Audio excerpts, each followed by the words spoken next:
Banking అనే పదం so స్పష్టంగా మనకు ఆర్బీఐ గవర్నర్ స్వయంగా మాట్లాడుతూ చెప్పినారనమాట. Be aware of juice banking అని చెప్పి. Okay, juice jacking, sorry, okay, juice jacking. Okay, juice jacking సంబంధించి మీరందరూ అవేర్నెస్ గా ఉండాలి అని చెప్పి మనకు స్వయంగా ఆర్బీఐ గవర్నర్ చెప్పారు. సో జ్యూస్ జాకింగ్ అంటే ఏంటంటే పబ్లిక్ పోర్టల్లో ఫోన్ ఛార్జింగ్ అని అర్థం. Okay, public phones. ఇప్పుడు మీరు రైల్వే స్టేషన్లకి వెళ్ళినా బస్సులలో ప్రయాణిస్తా ఉన్నా అక్కడ పబ్లిక్ పోర్ట్లలో ఛార్జర్ చేస్తున్నారు అనుకోండి. సో అంటే ఆ ఛార్జర్ తీసుకుంటే మీ సమాచారం వాళ్ళకు ట్రాన్స్ఫర్ అయ్యే ప్రమాదం ఉన్నది. ఆ టైప్ ఆఫ్ టెక్నాలజీని వాళ్ళు యూజ్ చేస్తూ ఉన్నారు. సో కాబట్టి మీరు పబ్లిక్ పోర్ట్లో వెళ్ళినప్పుడు మ్యాక్సిమం ఇంట్లోనే ఛార్జ్ చేసుకొని వెళ్ళండి. లేదు అత్యవసరమైన ఇతర మార్గాలు ఉన్నాయి, సో అవాయిడ్ చేయండి అని చెప్పి మనకు ఆర్బీఐ చెప్పింది. సో ఆ సందర్భంగా వాళ్ళు వినియోగించిన పదం జ్యూస్ జాకింగ్. టెర్మినాలజీ పైన క్వశ్చన్స్ బాగా ఉంటాయి మనకు, కొత్త కొత్తవి. ఈ మధ్య కాలంలో చాలా పదాలను యూజ్ చేస్తున్నారు. సందర్భం వచ్చినప్పుడల్లా నేను మీకు అవి ఎక్స్ప్లెయిన్ చేస్తా. రైట్, సో ఇది మనకు ఫస్ట్ క్వశ్చన్ కు సంబంధించింది. ఆన్సర్ 3. ఓకే, పబ్లిక్ పోర్ట్లలో ఫోన్ ఛార్జింగ్ ని మనం జ్యూస్ జాకింగ్ అంటాం. సెకండ్ క్వశ్చన్, కింది వాటిలో ఏ నదిపై షాపూర్ కండి వంతెన నిర్మించింది? రావి నది. ఓకే, సో రావి నది పైన మనకు ఈ షాపూర్ వంతెన మనకు రీసెంట్ టైమ్స్ లో ఇది వార్తల్లో ఉంది. సో కారణం ఏంటంటే ఇండియాకు పాకిస్తాన్కు మధ్య మనకు ఇండస్ వాటర్ ట్రీటీ, సింధు నది జలాల ఒప్పందం ఇప్పుడు 1960 సెప్టెంబర్లో జరిగింది. సెప్టెంబర్ 19న కుదిరింది. సో ఈ అగ్రిమెంట్ ప్రకారము Indus river, Chenab river, Jhelum river ఎవరికి పోతాయి అంటే పాకిస్తాన్.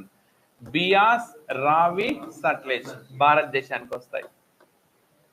రావి నది మనం వినియోగించుకోవచ్చు, కానీ 80% వాటర్ని వాళ్ళకే మనము వదిలేస్తూ ఉన్నాము.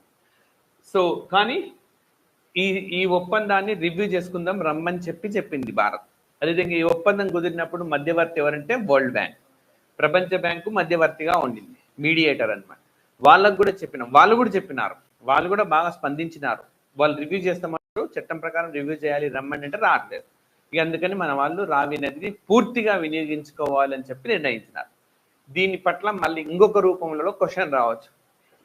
సో ఎప్పుడైతే రావి నది నీటిని మనం పూర్తిగా వినియోగించుకుంటున్నామో భారతదేశాన్ని పాకిస్తాన్ పత్రికలు ఏమని చెప్పినాయంటే భారత్ తీవ్రవాదానికి పాల్పడతా ఉంది, జల తీవ్రవాదానికి పాల్పడుతుంది, ఓకే, వాటర్ టెర్రరిజం అని చెప్పి రాసినాయి. మనకేమని అడుగుతాడు ఎగ్జామ్లో, recently Pakistan levelled allegations on India on which kind of terrorism, అంటే భారతదేశం ఏ తరహా ఉగ్రవాదానికి పాల్పడుతుందని చెప్పి ఇటీవలే పాకిస్తాన్ ఆరోపణ చేసింది అని చెప్పి. సీమాంతర ఉగ్రవాదం లేదా ఇంకా ఏదో ఒకటి రాస్తారు, వాటర్ టెర్రరిజం, మనం జల తీవ్రవాదానికి పాల్పడుతున్నాము అని చెప్పి మన పైన ఆరోపణ చేసింది. రైట్, సో ఇది మనకు రెండవ క్వశ్చన్. ఇందులో కొన్ని పాయింట్ తెలుసుకుందాం. ఈ సింధు నదికి సంబంధించి 3 దేశాల్లో ప్రవహించే నది సట్లెజ్. భారతదేశంలోనే పుట్టి భారతదేశంలోనే తన ప్రవాహాన్ని ముగించుకునే సింధు ఇది Beas. It launches it's commences it's course in India and ends it's course in India, మొత్తం ఇండియాలోనే. రైట్, సో బియాస్ నది, ఈ రావి నది, చినాబ్ ఇవి 2 దేశాల్లో ప్రవహిస్తాయి. అండ్ తాజాగా మనం దేనిపైన నిర్మించిన మీదంటే రావి నదిపైన. నెక్స్ట్, మరి ఆర్బీఐ రీసెంట్ గా రిపోర్ట్ ఇచ్చింది, చాలా ఇంపార్టెంట్. ఏ రాష్ట్ర పంచాయతీలు సొంతంగా అత్యధిక ఆదాయాన్ని పంచుకుంటున్నాయి? Right, Kerala. On an average Kerala ఒక్కొక్క పంచాయతీ ఆదాయం 60 lakhs ఉంటుంది. ఏ రాష్ట్రం కూడా ఈ స్థాయిలో లేదు. మీరు ఈవెన్ గ్రూప్ 1 రాస్తూ ఉన్న మెయిన్స్ పంచాయతీల బలోపేతానికి సంబంధించి ఇట్లాంటివి రాయాల్సి వచ్చినప్పుడు you can use this information. Right, పంచాయతీలు ఆరోగ్యంగా ఉన్నాయంటే ఆర్థిక పరంగా వాటి ఆదాయాన్ని అవే సమకూర్చుకుంటున్నాయి అని అంటే ఖచ్చితంగా డెవలప్మెంట్ ఉంటుంది. కానీ మ్యాక్సిమం ఆర్బీఐ రిపోర్ట్ ఇచ్చిన దాని ప్రకారం ఏం చెప్పింది, మ్యాక్సిమం పంచాయతీలు రాష్ట్రం కేంద్ర ప్రభుత్వం ఇచ్చే గ్రాంట్లపైనే ఆధారపడి ఉన్నాయి. అంటే వాటిపైన పూర్తిగా డిపెండెంట్, కానీ సొంతంగా ఆదాయ వనరులు అనేవి లేకుండా పోయినాయి. ఒక్క Kerala, west Bengal, second place west Bengal ఉంది. ఆరోగ్యవంతంగా అక్కడ పంచాయతీలు అనేవి ఉన్నాయి. రైట్, సో మనకు పంచాయతీలకు సంబంధించి రీసెంట్గా ప్రపంచ బ్యాంకు కూడా ఒక రిపోర్ట్ ఇచ్చింది. 2,50,000 డెమోక్రసీస్ ఇన్ వరల్డ్, అంటే ప్రపంచవ్యాప్తంగా 2,50,000 ప్రజాస్వామ్య వ్యవస్థలు అని చెప్పి ఇచ్చింది. సో మీరు ఈ వరల్డ్ బ్యాంక్ ఇచ్చిన సమాచారాన్ని ఎస్ఏలో గ్రూప్ 1 రాస్తే ఎస్ఏలో ఆబ్జెక్టివ్ టైప్లో అయితే డైరెక్ట్గా ఉంటుంది మనకి ఎవరిచ్చారో అని చెప్పి. ఎస్ఏ రాస్తున్నారు అనుకోండి, మంచి ఇన్ఫర్మేషన్ ఉందన్నమాట. మహిళా రిజర్వేషన్లకు సంబంధించి రాశారు. పంచాయతీల్లో ఎంత పర్సెంటేజ్ రిజర్వేషన్ ఉంది మహిళలకి? కొన్ని రాష్ట్రాలు 50% ఇచ్చినాయి, 21 రాష్ట్రాలు దాదాపుగా 50% ఇచ్చినాయి. 50% రిజర్వేషన్ ఉన్న చాలా మేరకు మహిళలు only for name sake, right? నిజమైన పెత్తనం ఎవరు చెలాయిస్తున్నారు? సర్పంచ్ హస్బెండ్ కావచ్చు, ఆవిడ బ్రదర్ కావచ్చు, వాళ్ళ ఫాదర్ కావచ్చు, వాళ్ళు మాత్రం. కొన్ని సందర్భాల్లో సర్పంచ్ ఆవిడ బయట ఉంటారు, ఆ హస్బెండ్ ఇక్కడ ఉండి మొత్తం యాక్టివిటీస్ కొనసాగాయి. మరి ఇట్లాంటి రిలేషన్ ఉంటే ఏంటి, లేకపోతే ఏంటి అన్న కోణంలో కూడా రాయొచ్చు. సో పంచాయతీలకు సంబంధించి రిపోర్ట్లు ఇచ్చినవి ఎవరెవరు ఇచ్చినారు? ఆర్బీఐ ఇచ్చింది, వరల్డ్ బ్యాంక్ ఇచ్చింది. ఆర్బీఐ ఏం చెప్పింది? ఆ ఫైనాన్సెస్ గురించి చెప్పింది. కేరళ బాగున్నది, మిగతా ఏ రాష్ట్రాలు సరిగ్గా లేవు. నెక్స్ట్ వరల్డ్ బ్యాంక్ ఏమో 2,60,000 డెమోక్రసీస్ ఇన్ వరల్డ్, దాని గురించి చెప్పింది, రైట్? సో ఈ విధంగా మనకు దీంట్లో ఆన్సర్ వచ్చేసి కేరళ. నెక్స్ట్ హిందీ వాన్లో ఏ పథకం కోసం ఈ సాక్షి మొబైల్ యాప్ని తీసుకొచ్చినారు? ఏది? MP LADS. Okay, MP LADS member of parliament local area development scheme కు సంబంధించి ఈ సాక్షి అనే ఒక మొబైల్లో రీసెంట్ గా గవర్నమెంట్ తెచ్చింది. సో ఎంపీ లాట్స్ కింద ఒక్కొక్క ఎంపీకి ఎంత అమౌంట్ వస్తుంది? మనకు 5 crores వస్తుంది. రాజ్యసభ ఎంపీలకు వస్తుందా రాదా? వస్తుంది. రాజ్యసభ ఎంపీలకు కూడా వస్తుంది. నామినేటెడ్ సభ్యులకు వస్తుంది. నామినేటెడ్ సభ్యులు దేశంలో ఎక్కడైనా చేయొచ్చు. రాజ్యసభ మన రాష్ట్రానికి ఎన్నికైన వాళ్ళు రాష్ట్రాల్లో చేసుకుంటారు. ఇక లోక్సభ వాళ్ళకైతే వాళ్ళ నియోజకవర్గాలు వాళ్ళకు ఉంటాయి, ప్రాబ్లం లేదు. సో అందరికి వస్తాయి ఇవి ఎంపీ లాట్స్ అన్నది, రైట్?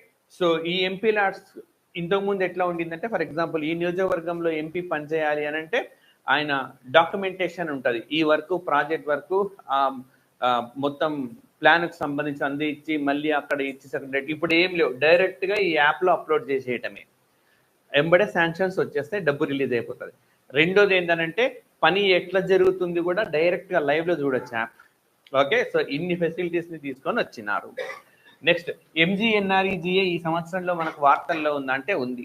ఈ సంవత్సరం January 1, 2024 నుంచి డైరెక్ట్గా ఈ లేబర్ ఎవరైతే ఉన్నారో శ్రామికులు వాళ్ళ అకౌంట్లోనే నగదును జమ చేస్తున్నారు. డైరెక్ట్ బెనిఫిట్ ట్రాన్స్ఫర్లో భాగంగా చేస్తూ ఉన్నారు. January 1, 2024 నుంచి January 1, 2023లో ఆధార్ బేస్డ్ అటెండెన్స్ ప్రవేశపెట్టారు. ప్రతి సంవత్సరం ఒకటి ప్రవేశపెడుతున్నారు ఎంజీఎన్ఆర్ఈజీఏలో. పిఎం సూర్యఘర్ యోజన ఈ పథకానికి సంబంధించి మనకు January 22న ప్రకటన చేశారు. సో ఇప్పుడు ఓకే, మొత్తం ప్రతి జిల్లాలో, దేశంలోని ప్రతి జిల్లాలో అట్లీస్ట్ ఒక గ్రామాన్ని సౌర గ్రామంగా చేయాలని. మీరు నిన్న పేపర్ చూస్తుంటే తెలంగాణలో ఏది కాబోతున్నది? కొండారెడ్డిపల్లి, ఏది ముఖ్యమంత్రి సొంత గ్రామం, రైట్? 2 గ్రామాల్లో పైలట్ ప్రాజెక్ట్ ఏర్పాటు చేయబోతున్నారు. 2 గ్రామాల్లో. ఒక గ్రామం ఆల్రెడీ ఎంపిక అయిపోయింది, నాగర్ కర్నూలు జిల్లా కొండారెడ్డిపల్లి. ఓకే, అది నాగర్ కర్నూలు. ఇంకొక గ్రామం సెలెక్ట్ చేయబోతున్నారు, ఖమ్మం జిల్లాలో ఉండబోతుంది. ఖమ్మం జిల్లాలో ఏ సెలెక్ట్ చేస్తారనేది ఇంకా రాలేదు, బట్ ఖమ్మం జిల్లాలో మరొక గ్రామం కూడా సెలెక్ట్ చేస్తారు. మరి అది ఉప ముఖ్యమంత్రి వాళ్ళ గ్రామం కూడా అయి ఉండొచ్చు. ఒక ముఖ్యమంత్రి గ్రామం అయితే ఇంకోటి ఏమవుతుంది? ఉప ముఖ్యమంత్రి ఖమ్మం జిల్లా వారి, ఇక అట్లా కూడా చూడాలి మనం, రైట్? అండ్ మరి దేశంలో మొట్టమొదటి సౌర గ్రామం ఏదంటే Modhera, first solar village in India. దేశంలో తొలి సౌర గ్రామం మొధేరా. అండ్ దేశంలో మొదటి సౌర జిల్లా సోలార్ సిటీ సాంచి మొట్టమొదటి. మొధేరా వచ్చేసి గుజరాత్ రాష్ట్రం అయితే సాంచి అయితే ఏ రాష్ట్రం? మధ్యప్రదేశ్. ఓకే, మధ్యప్రదేశ్ రాష్ట్రము, రైట్? సో అన్ని ఇంపార్టెంటే, గుర్తుపెట్టుకోవాలి. అండ్ ప్రధానమంత్రి జన్ధన్ యోజన 10 సంవత్సరాలు అయింది పూర్తయి. అండ్ మోర్ ఓవర్ ఏం సాధించాలని చెప్పి దీన్ని ప్రవేశపెట్టారు? ఫైనాన్షియల్ ఇంక్లూజన్, ఆర్థిక సమ్మిళిత వృద్ధి సాధించడం కోసం జన్ధన్ యోజన ప్రవేశపెట్టారు, రైట్? సో ఇది మనకు ఈ క్వశ్చన్ కు సంబంధించిన ఎక్స్ప్లెనేషన్. నెక్స్ట్, భారతదేశపు digital national museum of epigraphy ఎక్కడ స్థాపించారు? గువాహతి కాదు, హైదరాబాద్ లో. ఓకే, హైదరాబాద్ లో దీన్ని ఏర్పాటు చేసినారు. ఎపిగ్రఫీకి సంబంధించి కిషన్ రెడ్డి లాంచ్ చేశారు. ఈ సంవత్సరమే జరిగింది ఇది కూడా. Okay, digital national museum of epigraphy. Epigraphy అంటే ఇన్స్క్రిప్షన్, శాసనాలను అధ్యయనం చేయడాన్ని ఎపిగ్రఫీ అంటారు. సో గువాహతిలో ఏమున్నదంటే India's largest remote pilot training centre. Okay, remote pilot training centre ఇది గువాహతిలో ఈ సంవత్సరమే ఓపెన్ అయింది అది కూడా. రైట్, సో ఈ సంవత్సరమే మనకు అది ఓపెన్ అయింది. ఓకే, ఇంపార్టెంట్ గుర్తుపెట్టుకోండి. అదేవిధంగా సౌత్ ఏషియాస్ లార్జెస్ట్ మనకు పైలట్ ట్రైనింగ్ సెంటర్ అమరావతి, ఇది మహారాష్ట్రలో ఉంటుంది. ఓకే, అమరావతి ఇదేమో రిమోట్ పైలట్ ట్రైనింగ్ సెంటర్ అయితే south Asia's largest pilot training centre మహారాష్ట్రలోని అమరావతి, అక్కడ ప్రారంభమైంది. ఓకే, అన్ని దగ్గరగా ఉంటాయి. మ్యాచ్ ద ఫాలోయింగ్ లో మనకి ఎక్కువగా అడుగుతాడు. రైట్, సో దీనికి ఆన్సర్ హైదరాబాద్. గువాహతి అంటే ఏ రాష్ట్రము? అస్సాం రాష్ట్రం. ఇక్కడ ఇంకోటి గుర్తుపెట్టుకోండి, భారతదేశంలో వైశాల్యం రీత్యా అతిపెద్ద హైకోర్టు జార్ఖండ్, జడ్జీల సంఖ్య రీత్యా ఉత్తరప్రదేశ్ అలహాబాద్. కానీ రాష్ట్రాల పరిధి రీత్యా గువాహతి హైకోర్టు అతిపెద్దది. రాష్ట్రాల పరిధి రీత్యా. ఓకే, స్టేట్స్ ఎక్కువ కవరేజ్ ఉంటుంది. నెక్స్ట్ ఇక్కడ షిల్లాంగ్ ఉంది కదా, మనకి ఇక్కడ ఏం ఏర్పాటు చేశారు మేఘాలయాలోని షిల్లాంగ్లో? ఓకే, మనకు ఈ జన్ధన్ యోజనకు సంబంధించిన రీసెర్చ్ పరిశోధనా కేంద్రము. ఓకే, జన్ధన్ యోజనకు సంబంధించిన ఇక్కడ రాస్తున్నా జన్ధన్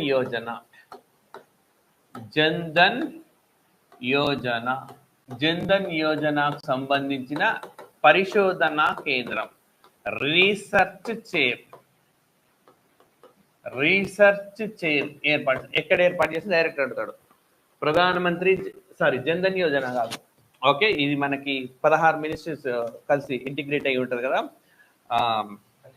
గతిశక్తి యోజన, ప్రధానమంత్రి గతిశక్తి యోజన, ప్రధానమంత్రి గతిశక్తి యోజన. 16 మినిస్ట్రీస్ మనకు ఇంటిగ్రేట్ అయి ఉంటాయి. దీనికి సంబంధించిన రీసెర్చ్ చైర్ అంటే పరిశోధనా కేంద్రం ఎక్కడ ఏర్పాటైందంటే షిల్లాంగ్. నెక్స్ట్ వచ్చేసి మనకు గతిశక్తి యోజన యూనివర్సిటీ, గుజరాత్ లోని వడోదరాలో. గతిశక్తి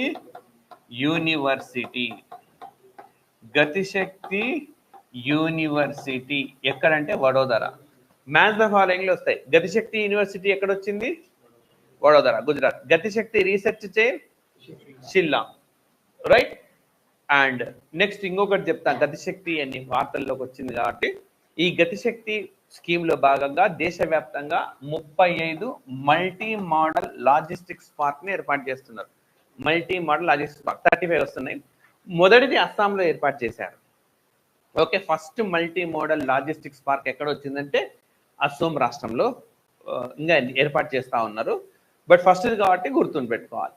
ఇప్పుడు అస్సాం అనగానే మనకి ఏమేమి గుర్తుకు రావాలా? మల్టీ మోడల్ లాజిస్టిక్స్ పార్క్ ఒకటి గుర్తుకు రావాలి, and okay remote training pilot centre ఒకటి గుర్తు రావాలి, అండ్ హైకోర్టు రాష్ట్రాల పరిధి రీత్యా అతి పెద్దది. ఓకే, షిల్లాంగ్ లో ఏమి ఎస్టాబ్లిష్ చేశారు? గతిశక్తి రీసెర్చ్ సెంటర్. వడోదరాలో గతిశక్తి యూనివర్సిటీ. హైదరాబాద్ లో ఎపిగ్రఫీకి సంబంధించింది. ఓకే, సో ఇవి మనకు ఈ క్వశ్చన్ కు సంబంధించిన ఎక్స్ప్లెనేషన్.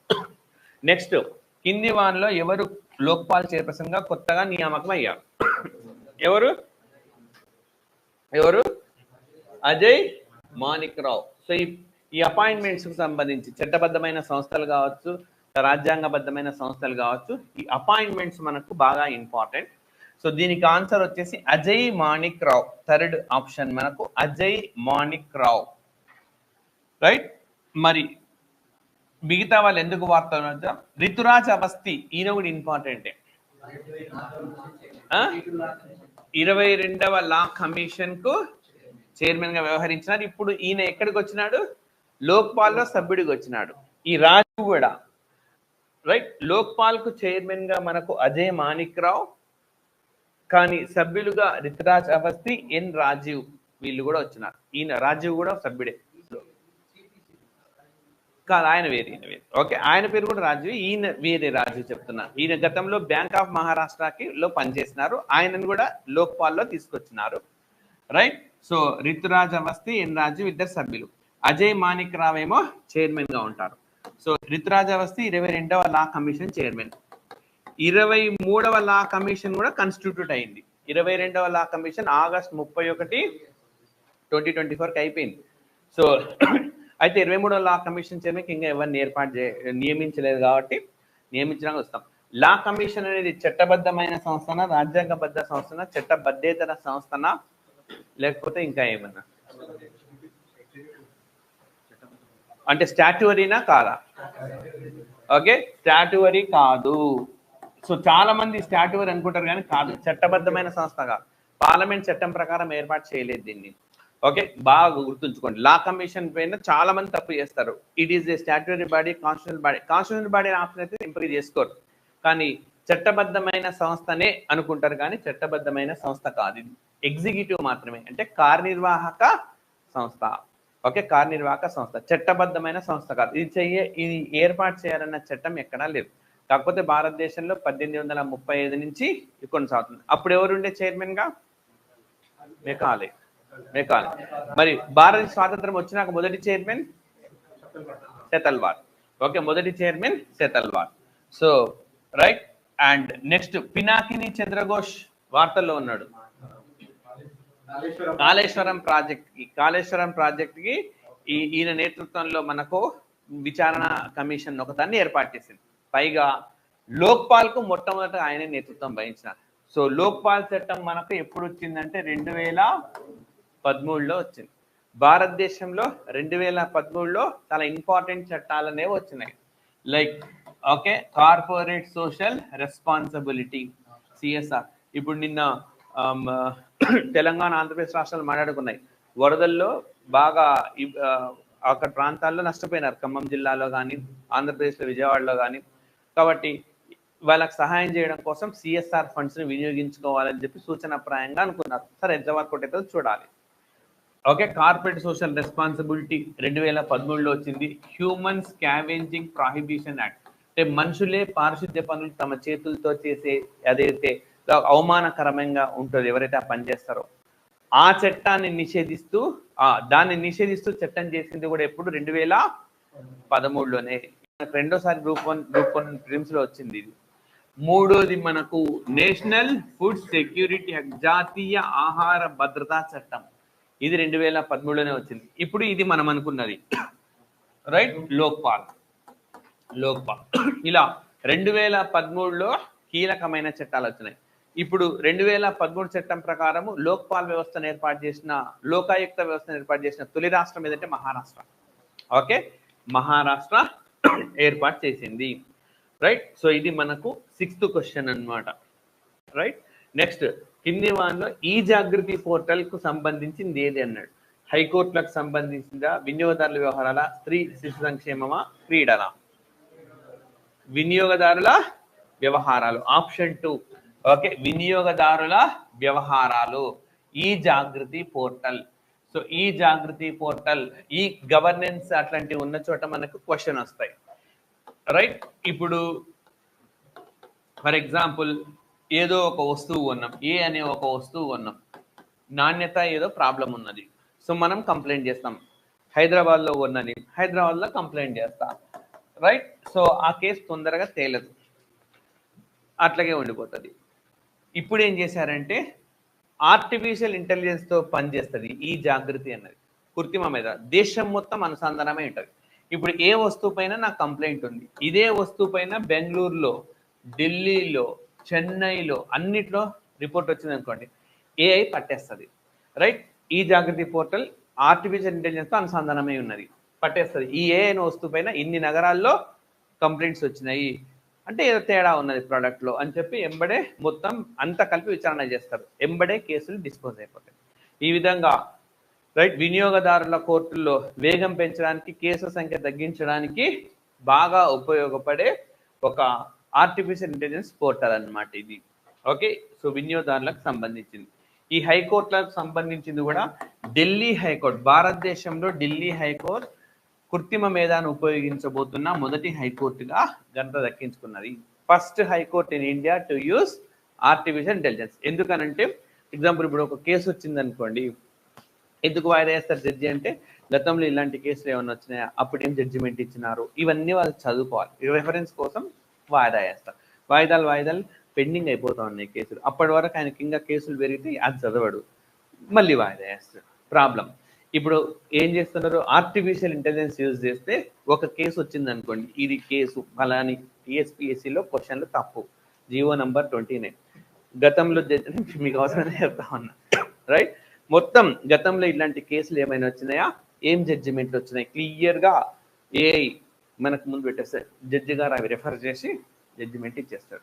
అంటే కృత్రిమ మేధాన్ని ఉపయోగించడం వల్ల న్యాయం అనేది వేగంగా జరగబోతుంది. మరి భారతదేశంలో మొదటిసారిగా ఏ హైకోర్టులు ప్రవేశపెట్టారు?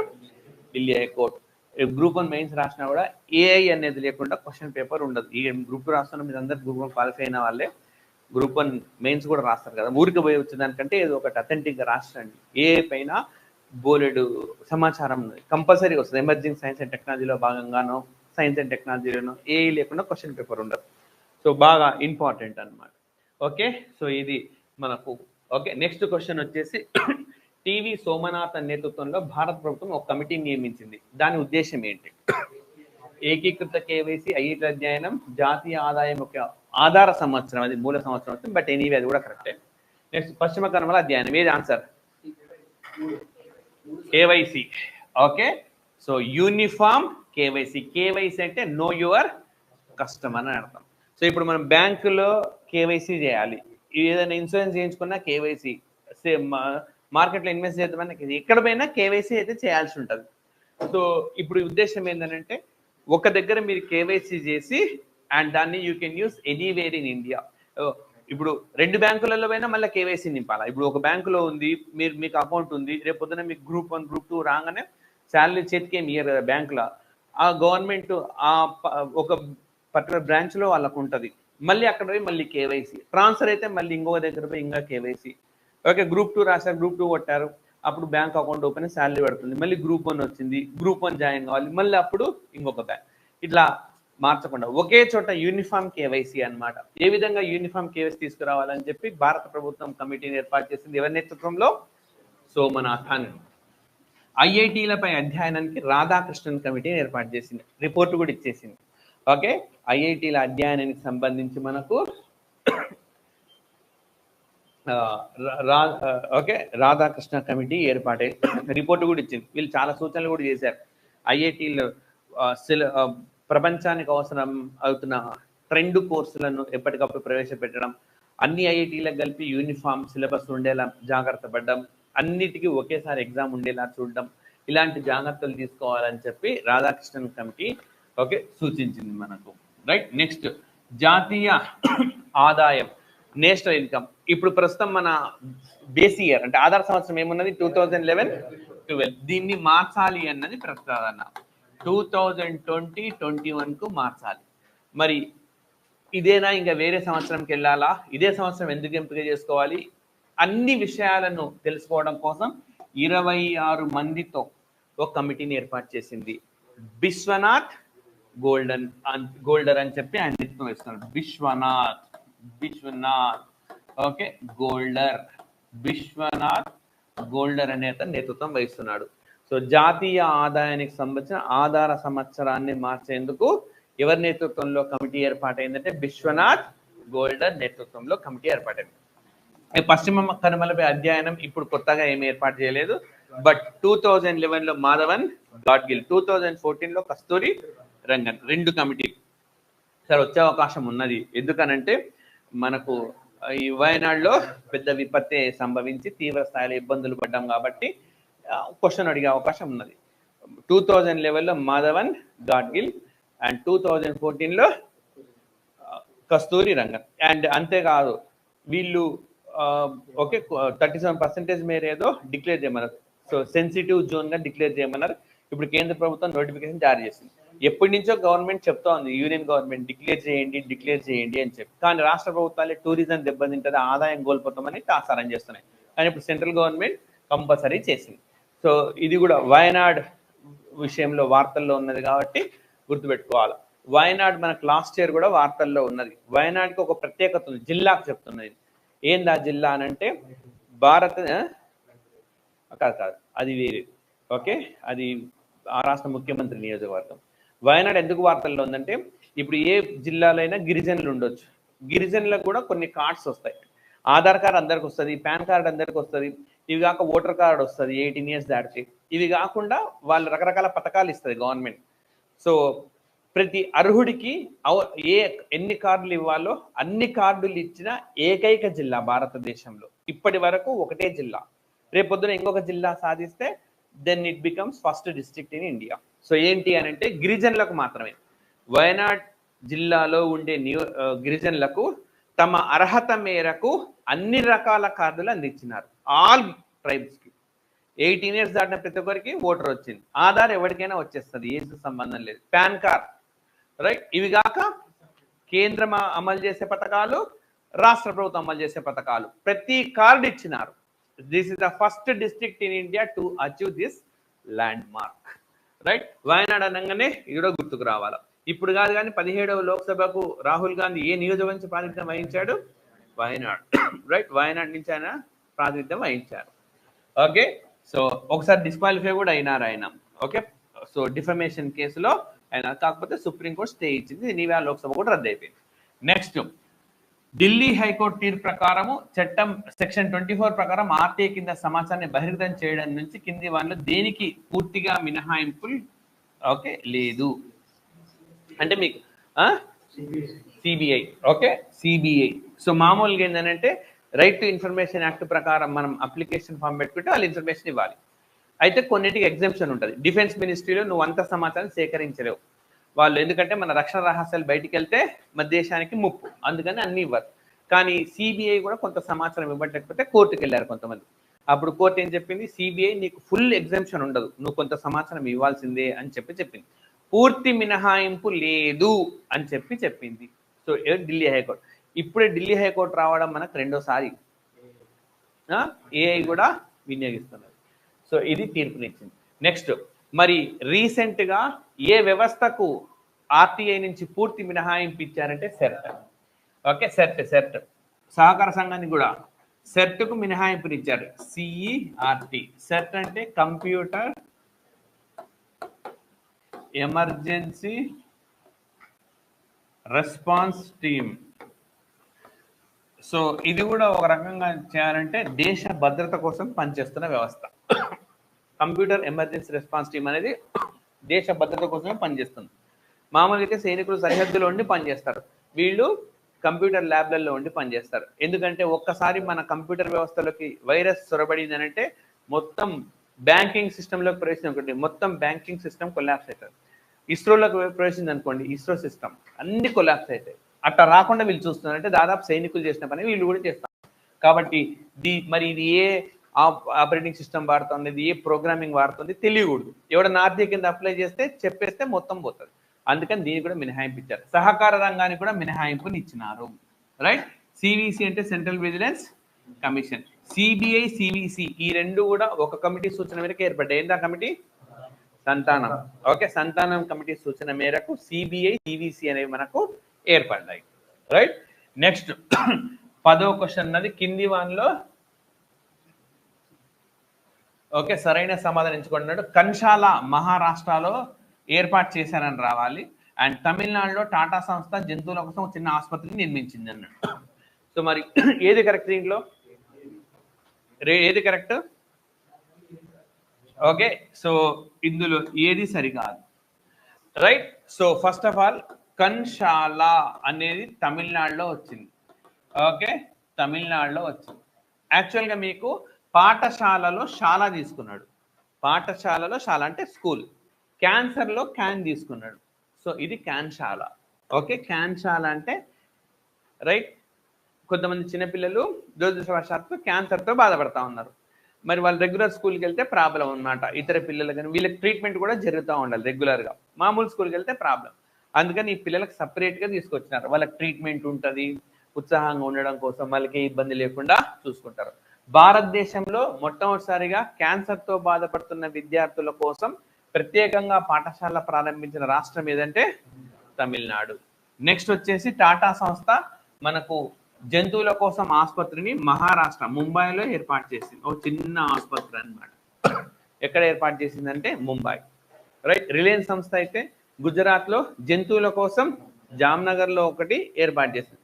మొన్న తెలంగాణ ముఖ్యమంత్రి కూడా చెప్పినారు, ఎవరన్నా అట్లా కొనుక్కునే వాళ్ళు ఉంటే మనం ఇద్దాం, ఓకే, హైదరాబాద్ పరిసర ప్రాంతాల్లో జంతువులను వాళ్ళకు సంక్షేమం చూడాలి, ఫుడ్ వచ్చేటట్టు చూడాలి, ఎవరైనా కావాలంటే ప్రైవేట్ ఇన్వెస్టర్స్ని చూద్దామని చెప్పినాడు. ఓకే, ఆల్రెడీ అది ఎక్కడ వచ్చింది అట్లాంటి సిస్టమ్, రిలయన్స్ వాడు ఎక్కడ కొన్నాడు, గుజరాత్లో జామ్నగర్, ఓకే, జామ్నగర్లో కొన్నాడు, రైట్. సో ఇది రెండు తప్పు. కన్షాల తమిళనాడులో అండ్ టాటా సంస్థ జంతువుల కోసం హాస్పిటల్ ముంబైలో, అది ఇటు ఇటు తట్టు ఇచ్చినాడు, రైట్. నెక్స్ట్ 11th క్వశ్చన్కి వెళ్తున్నాను నేను. పాట్నా ప్రకటన దేనికి సంబంధించింది? సాంప్రదాయ వైద్యము, పక్షుల సంరక్షణ, పర్యాటక అభివృద్ధి, న్యూఢిల్లీ ప్రకటన తప్పు వచ్చింది. సో సరే, పాట్నా ప్రకటన దేనికి సంబంధించింది?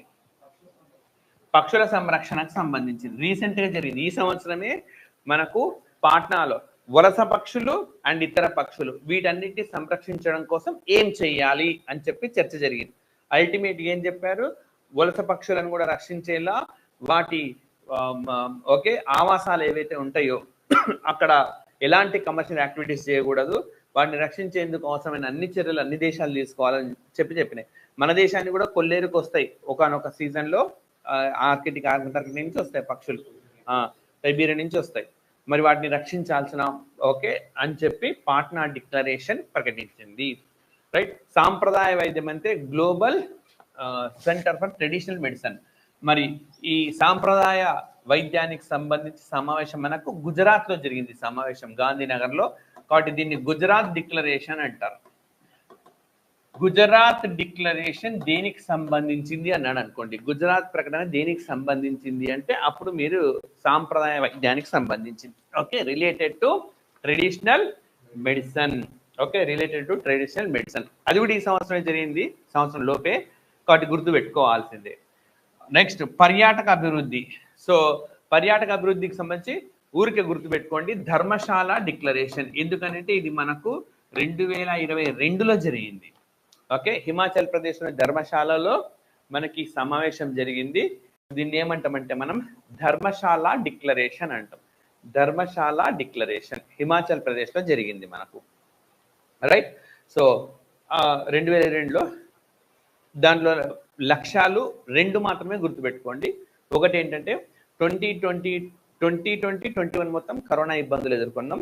బట్ కరోనాకు ముందు ఈ విధంగా పర్యాటక రంగం ఉందో ఆ స్థాయికి వెళ్ళాలి 24 లోపల. అయితే ఈ లక్ష్యం పూర్తయిపోయింది కాబట్టి ఇంక మనకు అడగకపోవచ్చు. 2వ లక్ష్యం ధర్మశాల డిక్లరేషన్ ఏంటంటే 2047 నాటికి పర్యాటక రంగంలో భారతదేశం ఫస్ట్ ప్లేస్కి రావాలి, okay. India must reach the first place by 2047 in the tourism sector. పర్యాటక రంగంలో ఏ సంవత్సరం నాటికి లక్ష్యం మనకు 47 నాటికి. అది ధర్మశాల డిక్లరేషన్. ధర్మశాల డిక్లరేషన్ దేనికి సంబంధించిందంటే tourism. Gujarat declaration traditional medicine. And next వచ్చేసి పక్షుల సంరక్షణకు సంబంధించింది పాట్నా. ఈ న్యూఢిల్లీలో చాలా ప్రకటనలు ఉన్నాయి మనకు. G20 ప్రకటన ఉన్నది, UNSC కూడా సమావేశం జరిగినప్పుడు న్యూఢిల్లీ ప్రకటన వచ్చింది. కాబట్టి మనకి ఇంకా అది ఏం అవసరం లేదు. నెక్స్ట్ క్వశ్చన్ చెప్తున్నాను. గీతా బాత్రా ఏ పదవి నియామకమయ్యారు? ఇండోనేషియాకు UN resident coordinator, Tajikistan UN resident coordinator, GEF స్వతంత్ర మూల్యాంకన అధికారి. GEF అంటే గ్లోబల్ ఎన్వైరన్మెంట్ ఫెసిలిటీ అని అర్థం. Next UNNOSA director general. UNNOSA అంటే United Nations Office of Outer Space Affairs అని. United Nations Office of Outer Space Affairs. Space తెలుసు కదా, ఆ స్పేస్లో ఏవే శాటిలైట్ నుంచి చెత్త పోగవుతుందా లేదా అదంతా చూసుకుంటుంది అనమాట. మరి ఓకే, ఆన్సర్ ఏది? సో ఈమె థర్డ్ ఆప్షన్, స్వతంత్ర మూల్యాంకన, ఇండిపెండెంట్ ఇవాల్యుయేషన్ ఆఫీసర్ ఇంగ్లీష్లో. సో ఇక్కడ రాస్తాను. మనకు వరల్డ్ బ్యాంక్ ఆధ్వర్యంలో ఇది కూడా క్వశ్చన్, గ్లోబల్ ఎన్వైరన్మెంట్ ఫెసిలిటీ అని ఉంటుంది, రైట్. వరల్డ్ బ్యాంక్ ఆధ్వర్యంలో గ్లోబల్ ఎన్వైరన్మెంట్ ఫెసిలిటీ అని ఉంటుంది. మనకు 1992లో రియోలో సమ్మిట్ జరిగింది, ధరిత్రి సదస్సు, ఓకే, ఎర్త్ కాన్ఫరెన్స్ జరిగింది. ఆ తర్వాత ఏర్పాటు చేశారనమాట. అంతకు ముందే ఏర్పాటైంది, బట్ అందులో సిస్టమైజ్ చేశారు. ప్రపంచ బ్యాంక్ ఆధ్వర్యంలో ఉంటుంది. మరి ఇలా గ్లోబల్ ఎన్వైరన్మెంట్ ఫెసిలిటీలో ఈవిడ ఇండిపెండెంట్ ఇవాల్యుయేషన్ ఆఫీసర్గా అపాయింట్ అయింది. అంటే స్వతంత్ర మూల్యాంకన అధికారి. ఎట్లా ఖర్చు చేస్తున్నారు ఇవన్నీ కూడా వారు చూసుకుంటారు, ఇవాల్యుయేట్ చేస్తారు, ఇది కరెక్ట్గానే చేస్తున్నారు లేదా అని చెప్పి. ఇది ప్రపంచ బ్యాంక్ ఆధ్వర్యంలో ఉంటుంది. ఒక వర్ధమాన దేశం నుంచి ఈ ఈ పదవిని చేపట్టిన తొలి వ్యక్తి ఆమెని. Not only the first women but also the first person to hold this prestigious position from the developing countries. వర్ధమాన దేశాల నుంచి ఈ పదవిని ఎవరు చేపట్టారు ఇప్పటిదాకా? బాగా అభివృద్ధి అయిన దేశాల్లో చేపట్టారు, ఇప్పుడు మన వాళ్ళు చేపట్టారు. ఇది ఆన్సర్ 3. నెక్స్ట్ ఒక్కొక్కటి చూద్దాం. ఇండోనేషియాకు యుఎన్ రెసిడెంట్ కోఆర్డినేటర్ ఎవరు? గీతా సబర్వాల్. గీతా సబర్వాల్, రైట్?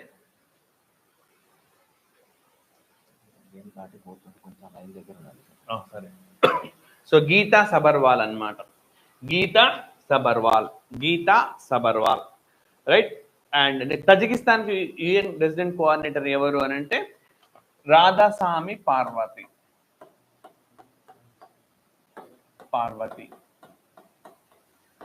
భారతదేశానికి చెందిన వాళ్ళే. మనకు 2 దేశాల్లో రెసిడెంట్ కోఆర్డినేటర్ గా అపాయింట్ అయినారు. ఒక దేశం ఏమో ఇండోనేషియాకు గీతా సబర్వాల్, రాధాస్వామి పార్వతి ఏమో మనకు తజికిస్తాన్ దేశానికి అపాయింట్ అయ్యారు, రైట్?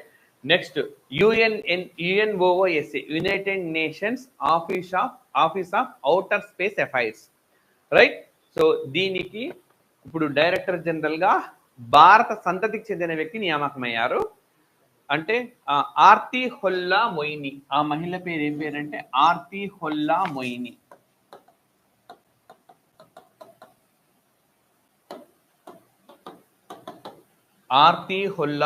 ఈమె భారత సంతతికి చెందిన వ్యక్తి. ఒక భారత సంతతికి చెందిన వ్యక్తి పదవిని చేపట్టడం ఇదే మొదటిసారి. ఆమెకు అమెరికా పౌరసత్వం ఉన్నది. ఔటర్ స్పేస్ అఫైర్స్ కు సంబంధించి ఆమె అపాయింట్ అయ్యారనమాట, రైట్? సో ఇది 12వ క్వశ్చన్ అయిపోయింది. నెక్స్ట్ 13వ క్వశ్చన్. ఐసీజే కొత్త అధ్యక్షుడు నవాబ్ సలాం ఏ దేశానికి చెందినవారు అన్నది question. So Lebanon, Portugal, Bulgaria, Nigeria.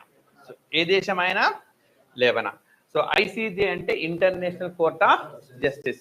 మరి ఐక్యరాజ్య సమితికి ఉన్న 6 అంగాల్లో ఇది కూడా ఒకటి.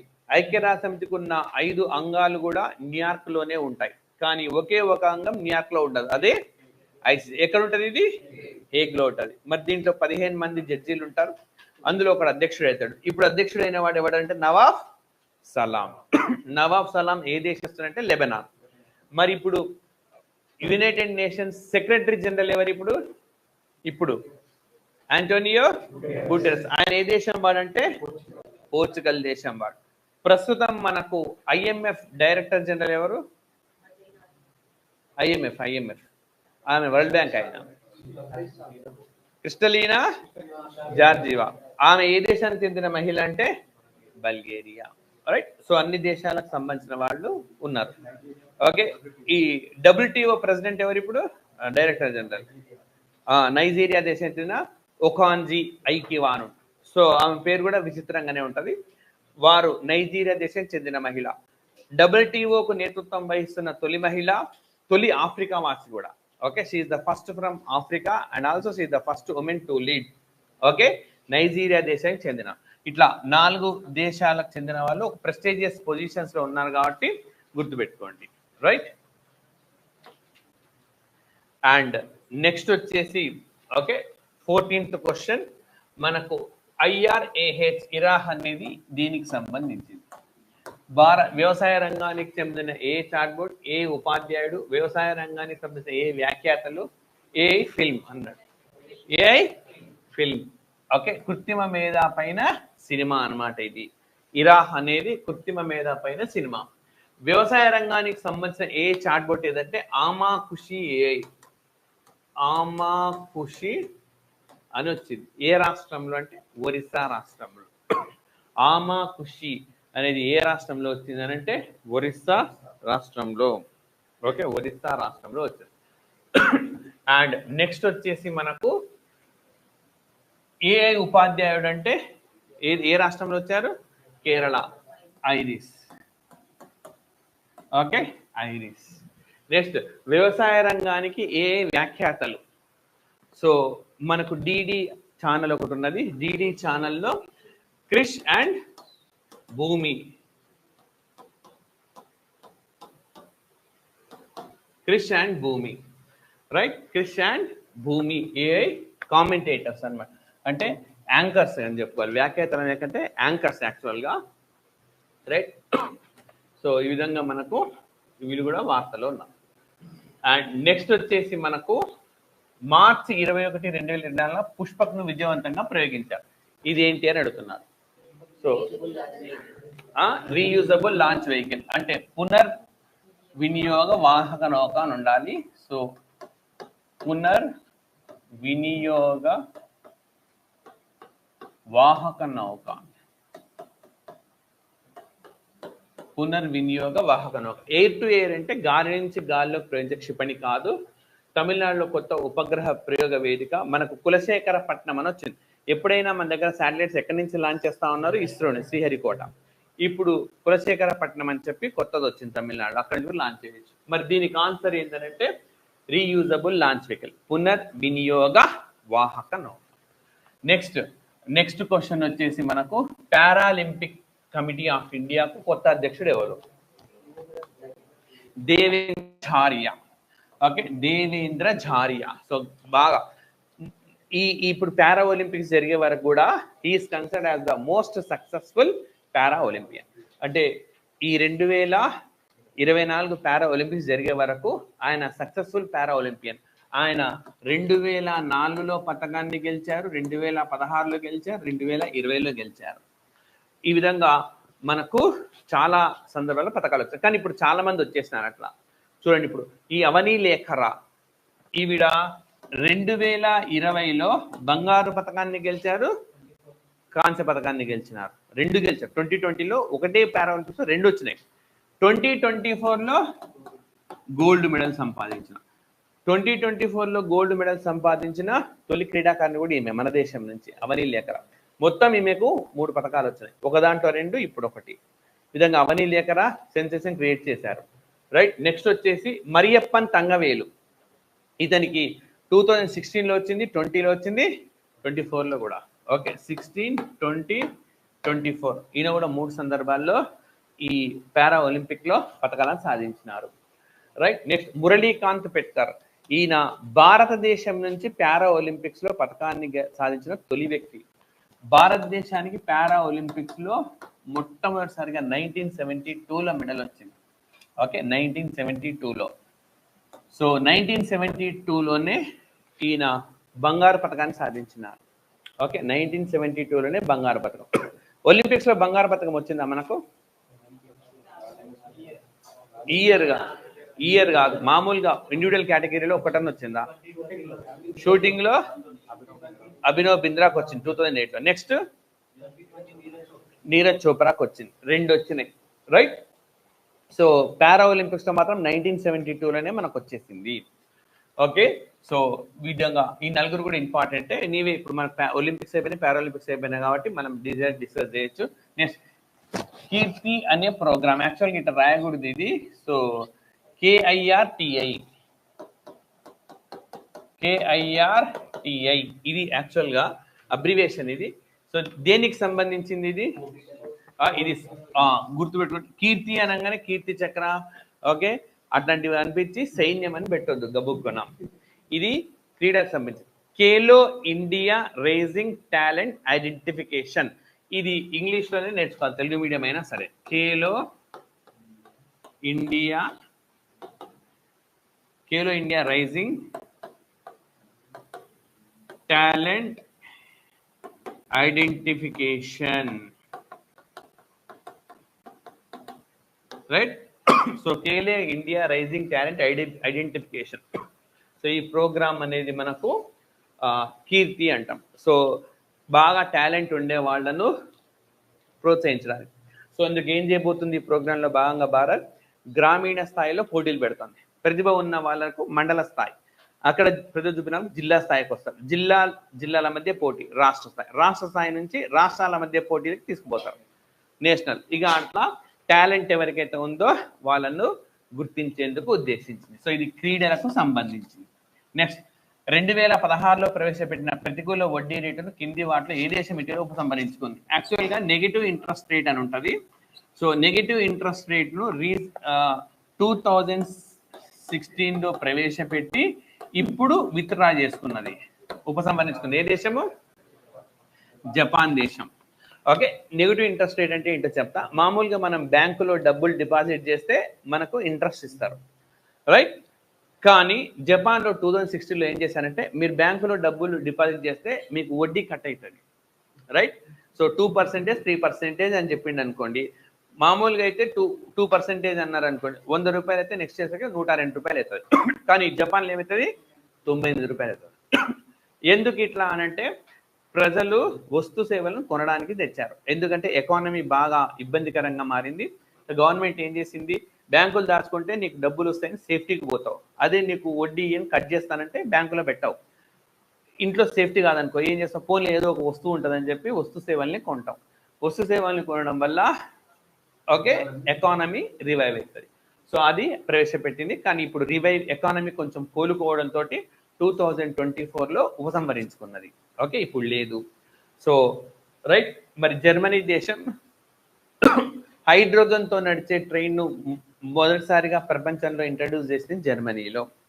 ఓకే, హైడ్రోజన్తో నడుస్తుంది. ఆసియాలో మొదటిసారిగా ప్రవేశపెట్టింది చైనా. హైడ్రోజన్తో నడిచే ట్రైన్ని ప్రపంచంలో మొదటగా ప్రవేశపెట్టిన దేశం అంటే జర్మనీ. ఆసియాలో మొదట ప్రవేశపెట్టిన దేశము చైనా. కమర్షియల్ పద్ధతిలో ప్రవేశపెట్టిన తొలి దేశం అంటే అమెరికా, ఆన్ కమర్షియల్ బేసిస్ అన్నమాట. అంటే మిగతా 2 దేశాలు ప్రయోగం చేసినాయి, మరి ఈ దేశం మాత్రము ఓకే సో పర్మనెంట్గా కమర్షియల్ బేసిస్లోకి ప్రవేశపెట్టింది, రైట్? నెక్స్ట్ ఇది 18th క్వశ్చన్. నెక్స్ట్ 19th, కింది వానిలో ఏ సంస్థ తరఫున భారతదేశం యుఎన్ఎస్సి కోసం కొత్త నమూనాను అందించింది?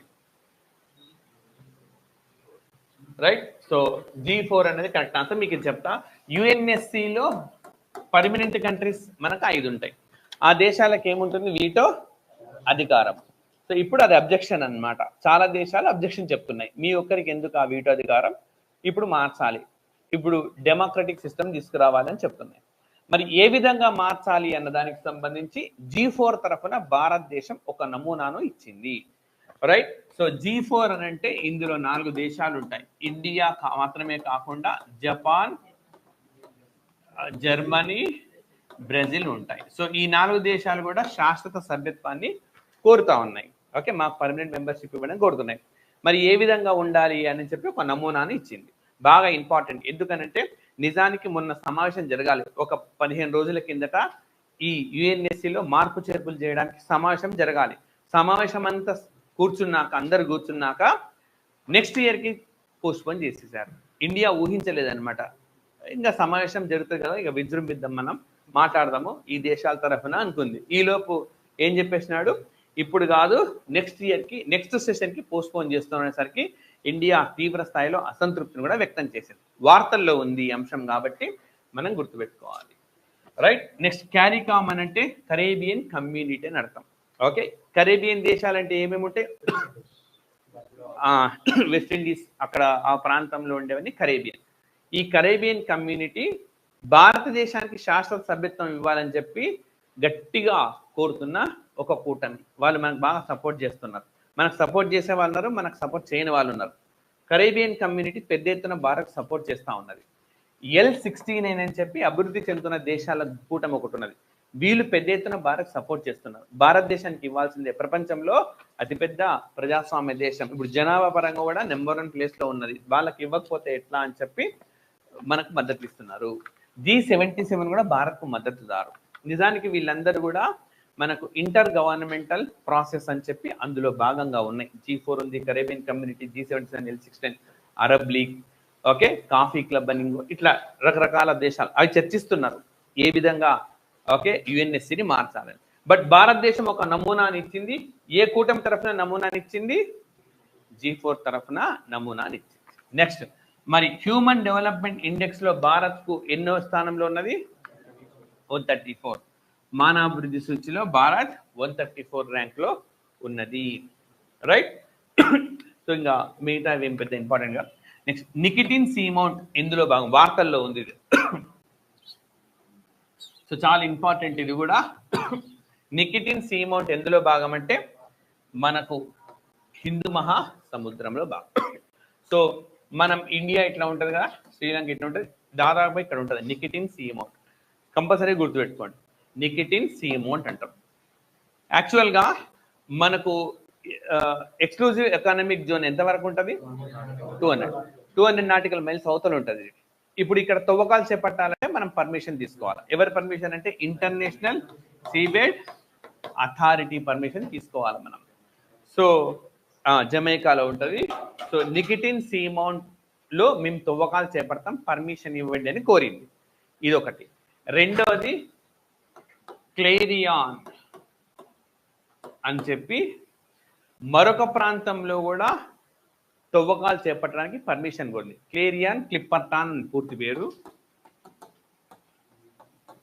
క్లేరియాన్ క్లిప్పర్టాన్ అని చెప్పి పేరు అన్నమాట. 2 ప్లేసెస్లో మాకు తవ్వకాలకు అనుమతి ఇవ్వండి అని చెప్పి భారత్ కోరింది. అందులో ఒకటి అనుమతి ఏంటంటే నికిటిన్ సీ మౌంట్ ఎక్కడ ఉంటుందంటే హిందూ మహాసముద్రం. రెండోది క్లెయిరాన్ క్లిప్పర్టాన్ అని చెప్పి రెండవ ప్రాంతం పేరు క్లెయిరాన్ క్లిప్పర్టాన్. ఇది ఎక్కడ ఉంటుందంటే పసిఫిక్ ఓషన్ లో ఉంటుంది. పసిఫిక్ ఓషియన్, మెక్సికో హవాయి దీవుల మధ్య ఉంటుంది ఇది. ఓకే, ఎగ్జాక్ట్గా చెప్పాలంటే మెక్సికోకు హవాయి దీవులకు మధ్య ఉంటుంది, పసిఫిక్ మహాసముద్రంలో. సో ఇప్పుడు రేపు పొద్దున అడగొచ్చు, నికిటిన్ సీ మౌంట్ క్లేరియాన్ క్లిప్పర్టాన్ ఈ రెండు ఇటీవల వార్తల్లో ఉన్నాయి. ఎందుకు? ఇక్కడ తవ్వకాలకు అనుమతి కోరింది భారత్, ఇక్కడ సునామీ వచ్చింది, ఇక్కడ భూకంపం వచ్చింది, ఇక్కడ వైరస్లు పుట్టుకొచ్చినాయి, అట్లా ఏమేమో ఇస్తాడు మనకి. ఎందుకు వార్తల్లో ఉన్నది మనకి ఈ ప్రాంతము? ఇక్కడ 2 ప్లేసెస్లో తవ్వకాలకు భారత్ అనుమతి కోరింది. ఎవరిని అనుమతి కోరింది? ఇంటర్నేషనల్ సీబెడ్ అథారిటీని. రైట్. నెక్స్ట్, సముద్ర లక్ష్మణ అనేది భారతదేశం ఏ దేశంతో కలిసి చేసే సైనిక విన్యాసం? మలేషియా. ఓకే, ఎవరు శ్రీలంక అన్నారు కాదు. లక్ష్మణుడు రాముడు అనగానే సీత అనుకోదు, మనం శ్రీలంక అనుకోదు. సముద్ర లక్ష్మణ కొన్ని దేశాలతో కొన్ని పర్మనెంట్గా చేస్తాం మనం. ఉజ్బెకిస్తాన్తో ఓకే మనకు దస్తలిక్ ఎక్సర్సైజ్, దస్తలిక్ పర్మనెంట్ అన్నమాట. ఎక్సర్సైజ్ దస్తలిక్ ప్రతి ఏడు జరుగుతుంది. అది ఏ దేశంతో జరుగుతుంది అంటే మనకు ఉజ్బెకిస్తాన్తో జరుగుతుంది. జపాన్తో చాలా ఉన్నాయి మనకు. ఓకే, షిన్యూ మైత్రి అని చెప్పి ఓకే చాలా ఎక్సర్సైజులు ఉన్నాయి. మలబార్ అనేది క్వాడ్. జపాన్తో ఎక్స్క్లూజివ్గా చేసేది మనకు షిన్యూ మైత్రి అని రకరకాల ఎక్సర్సైజులు ఉన్నాయి. నెక్స్ట్, సీషెల్స్ అనే దేశంతో లామిచియే,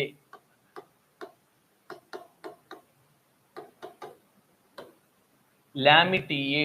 ఓకే, మళ్ళీ రాస్తున్నా, LAMITIYE, లామిటియే, లామిటియే. రైట్. సీషెల్స్ అనే దేశంతో పర్మనెంట్ గా భారతదేశం చేసే సైనిక విన్యాసం లామిచియే. ఓకే, ఉజ్బెకిస్తాన్తో ఎక్సర్సైజ్ దస్తలిక్ అనేది చేస్తాం. ఓకే, సో ఇవి మనకు ఈ క్వశ్చన్ సంబంధించిన ఎక్స్ప్లెనేషన్. నెక్స్ట్, యాండే YOUNDE అన్నమాట. ఇది యాండే డిక్లరేషన్ దేనికి సంబంధించింది? మలేరియాకు సంబంధించింది. రైట్.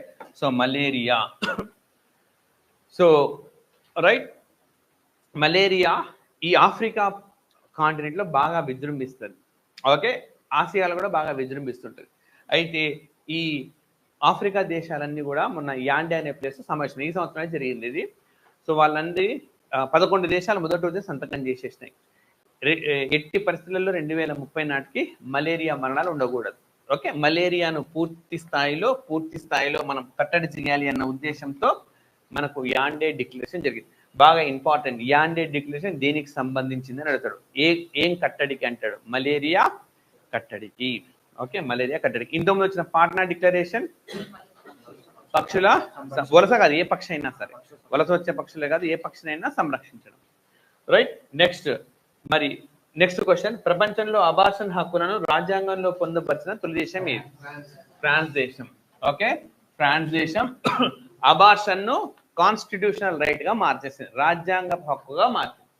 మెక్సికో దేశంలో అబార్షన్ ను డీక్రిమినలైజ్ చేసింది ఆ దేశం కోర్టు.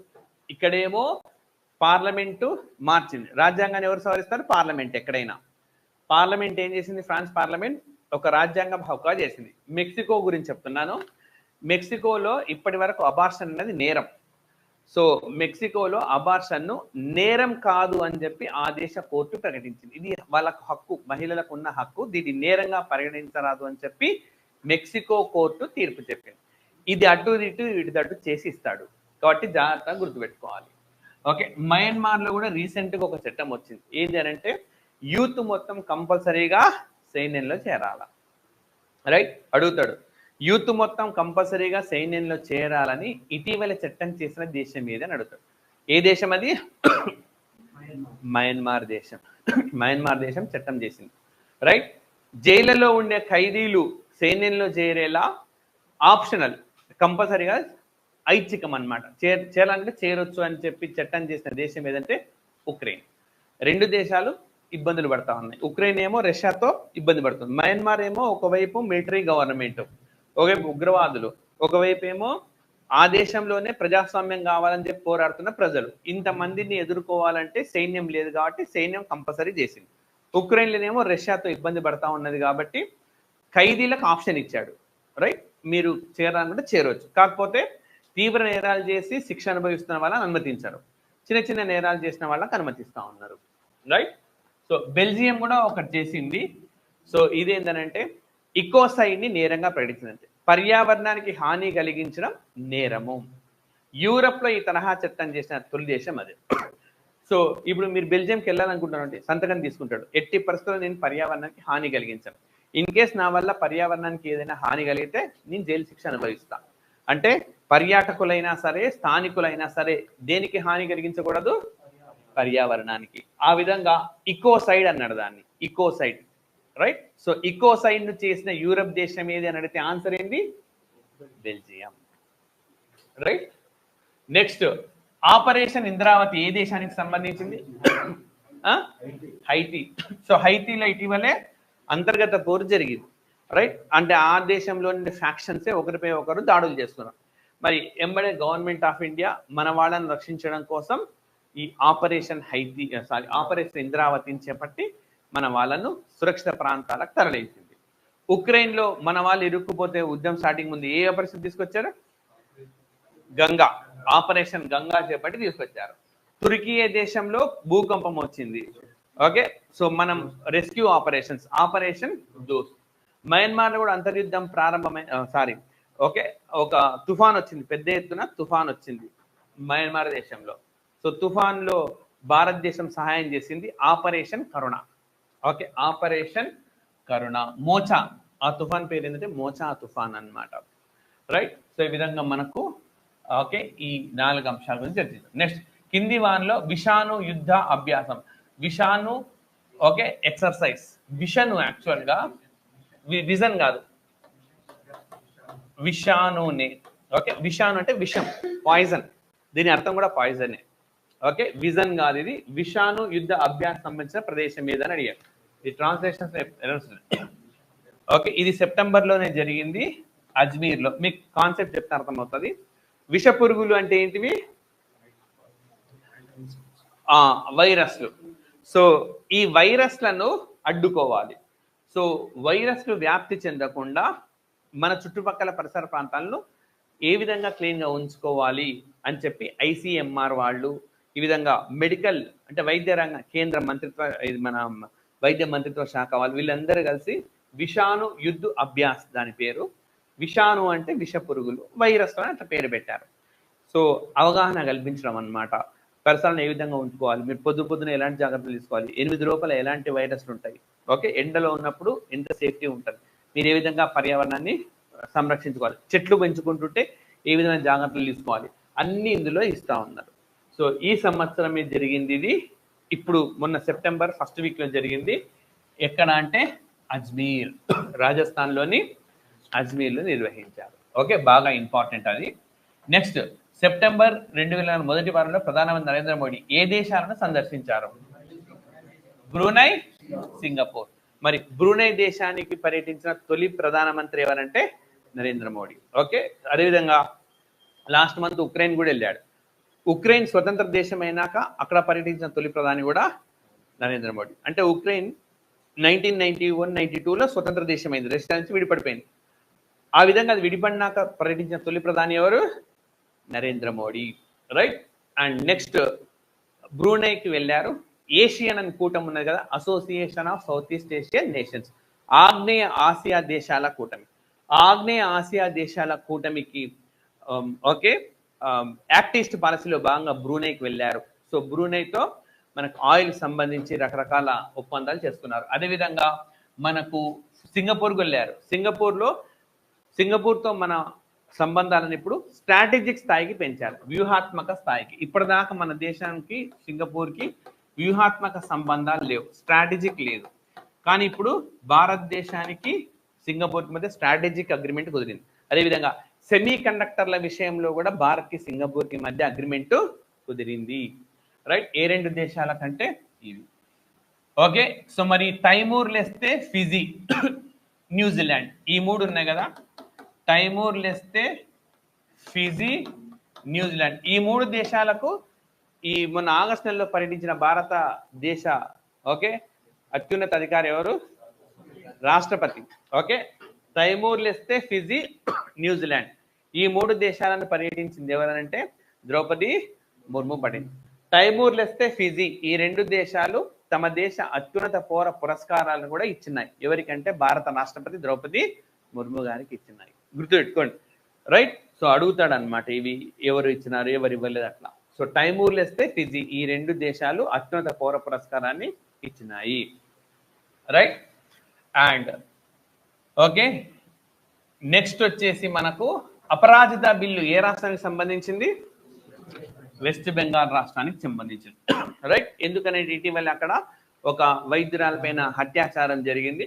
ఈ నేపథ్యంలో కఠిన శిక్షలు తీసుకురావాలని చెప్పి మనకు పోక్సో చట్టాన్ని సవరించింది. మనకు రీసెంట్ గా అమల్లోకి వచ్చిన భారతీయ న్యాయ సంహిత, భారతీయ న్యాయ శిక్షా స్మృతి ఇంకొకటి ఉన్నది కదా, ఆ మూడు చట్టాలను సవరించి దీన్ని తీసుకొని వచ్చినారు. అయితే పార్లమెంట్ మొన్న జూలై 1, 2024 నుంచి ఈ మూడు చట్టాలను అమలు చేస్తా ఉన్నది. ఈ చట్టాల్లోని అంశాలకు కొన్ని సందర్భాల్లో విభేదించింది అపరాజిత బిల్. అంటే ఫర్ ఎగ్జాంపుల్ అక్కడ కేంద్ర చట్టం ఏం చెప్తుంది? ఎవరైనా ఇట్లాంటి దారుణాలకు పాల్పడితే వాళ్లకు శిక్షలు ఉన్నాయి. కానీ పశ్చిమ బెంగాల్లో ఏం శిక్ష ప్రవేశపెట్టారు? మరణ శిక్ష. ఓకే. ఇట్లాంటి వాళ్ళని మరణ శిక్ష ప్రవేశపెట్టారు. కేంద్రమేమో 90 రోజుల్లో ఈ వాళ్ళని విచారణ పూర్తి చేయాలని చెప్పింది. ఇక్కడేమో 21 రోజులు. అంటే కేంద్రం తెచ్చిన చట్టానికి రాష్ట్రం కాస్త భిన్నంగా ఉంది. ఇలాంటి సందర్భంలో ఇప్పుడు ఇది అమలు చేయాలంటే ఎవరి అనుమతి కావాలి? రాష్ట్రపతి అనుమతి కావాలి. సో అందుకని రాష్ట్రపతి దగ్గరికి వెళ్తుంది. ఆల్రెడీ ఈ తరహా బిల్లులు ఉన్నాయి. ఆంధ్రప్రదేశ్ కూడా ఒక బిల్లు ఇట్లాంటిది ఆమోదించింది. ఓకే. దిశా బిల్లు. మహారాష్ట్ర కూడా ఇట్లాంటి బిల్లు ఒకటి, శక్తి బిల్ అని చెప్పి. ఇవన్నీ రాష్ట్రపతి గారి దగ్గర ఉన్నాయి. అండ్ ఆంధ్రప్రదేశ్ బిల్లులో కూడా రాష్ట్రపతి ఒక డౌట్స్ అడిగారు. మీరు కేంద్రమే 90 రోజులు చేస్తామంటే మీరు 21 రోజుల్లో పూర్తి ఎట్లా చేస్తారు? మీ దగ్గర ఏ యంత్రాంగం ఉన్నది? ఓకే. ఇవన్నీ అడిగారు. ఇప్పుడు వీళ్ళని కూడా అడగవచ్చు.